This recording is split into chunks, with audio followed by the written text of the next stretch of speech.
Jadi intinya ya kalau narsistik itu orang yang selalu ingin tampil ya, ingin yang dalam tanda kutip selalu ingin lebih daripada orang lain dan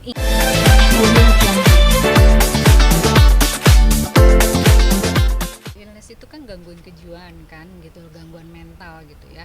Jadi di sana seseorang yang memang mengalami gangguan psikologis yang itu banyak hal ya seperti schizofren, kecemasan, lalu ada juga gangguan kepribadian dan sebagainya. Nah, kalau narsistik itu masuk ke bagian ke kepribadian ini gitu. Berarti artinya dikatakan narsistik juga Masuk ke merupakan bagian mental illness gitu ya? Iya betul.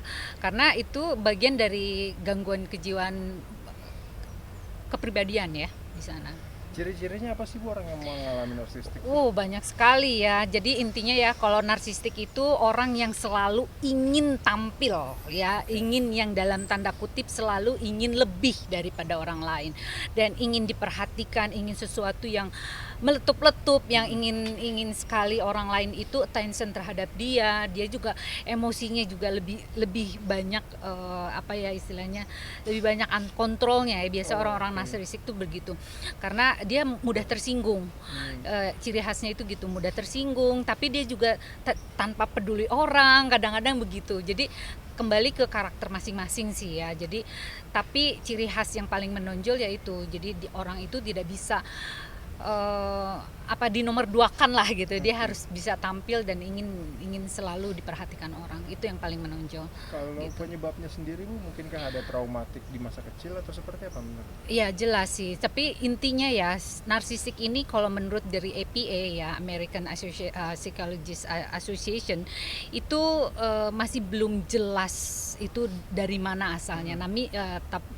Tapi di sini genetik juga itu penting ya. Genetik, sosial, lalu lingkungan juga itu juga mempengaruhi.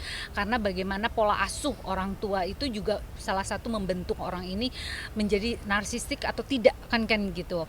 Nah, kadang-kadang yang lebih diperhatikan ini adalah pola asuh dan ini trauma itu gitu loh ya, karena itu dalam perjalanan hidup itu kan bagaimana pola asuh orang tua itu mendidik anak, membentuk karakter anak ini menjadi seorang yang kuat atau bagaimana gitu.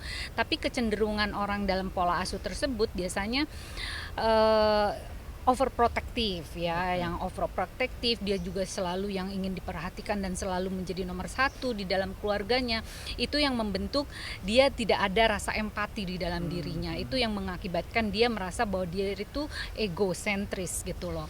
Nah, trauma pun juga salah satunya ya, yaitu biasa kalau dalam perjalanan hidup kan ada sisi hal buruk ya yang kita hadapi gitu. Nah, ini apakah orang tersebut bisa move on atau tidak kan gitu. Tapi biasanya orang-orang narsistik itu sulit untuk move on. Dan dia akan masuk ke dalam diri dia dan mengaplikasikan dalam kehidupan dia sendiri. Nah, itu salah satu kecenderungan yang paling menonjol ya di dalam orang yang narsistik itu seperti itu sih. Ibu tadi menarik, Ibu sempat katakan kalau orang narsistik juga terkadang temperamen Bu. Oh iya. Nah, temperamen di sini lebih ke yang impulsif kah, tahu-tahu langsung meledak-meledak atau seperti apa sih? Kebanyakan itu yang langsung, yang ekspresif itu yang tadi saya bilang. Karena orang-orang narsistik itu kan orang yang maju, orang yang ingin tampil kan gitu, ingin terekspos. Jadi dengan temperamen dia banyak perhatian terhadap dia lebih seksi. Gitu. Jadi lebih merasa bahwa wah ini adalah satu kecenderungan orang untuk bisa memperhatikan aku nih, nah gitu. Itu salah satunya. Itu tadi soal sensitif itu ya. Sensitivitas orang narsistik itu luar biasa tinggi banget loh. Jadi ya agak-agak lebih ini sih gitu. Mengingat juga orang narsistik itu egosentris ya Bu ya. Yeah. Artinya orang-orang narsistik ini agak sulit untuk menyesali perbuatannya begitu buat. Ya, betul sekali. Jadi ada istilah kalau orang narsistik itu dia iri dan cemburu. Ya itu kebanyakan. Namun dia juga salahnya nih dalam diri dia juga menyetujui bahwa orang itu betul iri terhadap saya gitu, paham nggak sih maksudnya? Jadi dia itu kayaknya ngerasa orang itu iri deh sama gue gitu loh. Oke. Nah dia meyakini itu gitu, padahal kan sebetulnya hanya hayalan dia dan pola pikir dia kan sebetulnya gitu. Nah itu yang kadang-kadang apa namanya, suka dijauhin orang gitu karena dia overthinking gitu. Tapi dengan dia merasakan irinya orang terhadap dia, sebenarnya dia senang nggak sih Bu diirikan sama orang kayak gitu?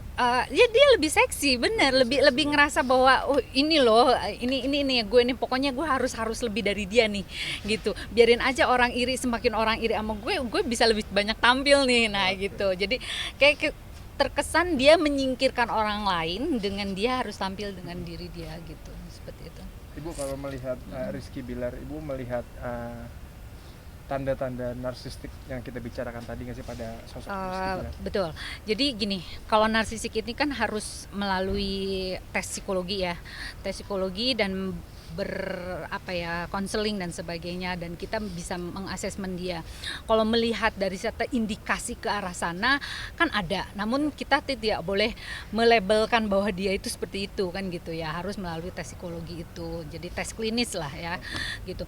Namun dengan kecenderungan dia temperamen, dia juga ingin tampil terus, dia juga ingin ngebluff ya dengan membesar-besarkan bahasa dan sebagainya, itu pun juga indikasi ke arah sana tuh kemungkinan gitu ya. Kalau kita rujuk lebih jelas lagi gitu ya, itu akan membahayakan dia sebenarnya gitu. Maksudnya tuh akan melemahkan dia dalam persidangan atau dalam ini KDRT dan sebagainya gitu ya. Kalau kami sih dari yang mengerti tentang kejiwaan seorang, 99% orang yang melakukan KDRT itu kan kembali kambuh ya gitu. One day gitu kan, nggak tahu kita gitu, unpredictable kan, kita nggak bisa memprediksi dia gitu. Nah sekarang mungkin dia sadar, nah besok lusa kan kita nggak tahu, karena itulah hal-hal yang kita antisipasi karena terjadi karakter yang temperamen tersebut gitu loh. Karena kan karakter tidak bisa berubah kan, yang berubah adalah pola pikir kita sejalan dengan pendidikan kita, pola asuh kita yang tadi itu, bagaimana lingkungan membentuk kita, trauma atau bagaimana kan gitu. Nah ini yang kadang-kadang kita sulit untuk melakukan hal itu gitu loh.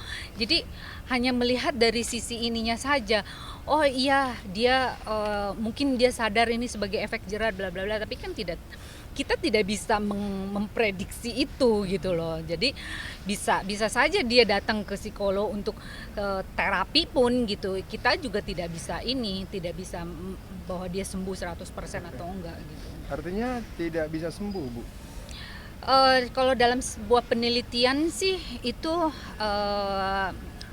tingkat kesembuhannya mungkin sekitar kecil sih ya, kecil karena itu kan bagian dari karakter ya, gitu. Karakternya itu kan tadi, karakter itu tidak bisa berubah gitu. Kalau berubah itu ya itu sejalan dengan pemikiran itu. Apabila kan kita yang tahu tentang diri kita kan diri kita sendiri, jadi yang mengukur itu adalah dianya sendiri. Nah sekarang orang lain tidak bisa berbuat apapun kan, kecuali dia memang berteguh dalam hati bahwa saya tidak akan melakukan itu, tapi one day bisa aja gitu loh. Karena impulsif tadi impulsif ya Bu, tersebut gitu. Ya Bu, mungkin terakhir Bu, sepengalaman Ibu mungkin menangani kasus-kasus mental illness, seberapa banyak atau seberapa besar kemungkinannya orang-orang narsistik itu melakukan KDRT? Sebenarnya orang yang itu tidak selalu narsistik ya, tidak selalu gitu loh. Namun sebagian besar memang orang-orang narsistik ini, karena ya itu tadi banyak kecenderungan dia untuk terlalu sensitif terhadap orang lain, dia juga ingin tampil kayak gitu-gitu tuh. Jadi dia itu tidak bisa terkalahkan oleh orang lain gitu, yang akhirnya dia luapkan dengan emosi. Kalau temperamen itu kan satu perilaku manusia yang meluapkan emosinya dengan kekerasan kan gitu. Nah itu yang membuat secara verbal dan secara fisik, nah gitu. Jadi bisa juga dia berkata kasar dan sebagainya. Jadi dia mungkin tidak bermain fisik, tapi dengan mengatakan kata-kata kotor dan sebagainya. Itu sih yang kita khawatirkan sih sebetulnya itu ya, kalau orang-orang temperamen itu. Satu lagi Bu terakhir, walaupun istrinya sendiri yang lebih hebat dari dia, orang narsistik juga tidak bisa terima itu ya Bu ya? Itu dia, itu yang bahaya.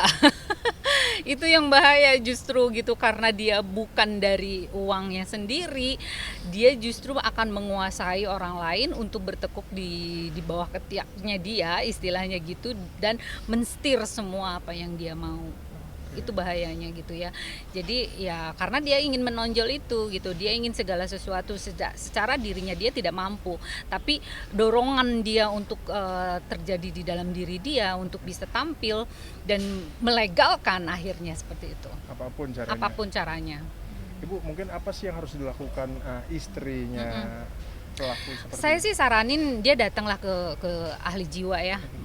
Mungkin menterapi tentang bagaimana manajemen emosinya dan sebagainya. Karena kan sudah banyak tuh hal-hal yang manajemen emosi gitu. Siapa tahu bisa membantulah sedikit gitu ya. Karena ya itu kembali kita tidak bisa menjamin 100% bahwa dia itu akan bisa move on atau bisa mengendalikan emosinya gitu.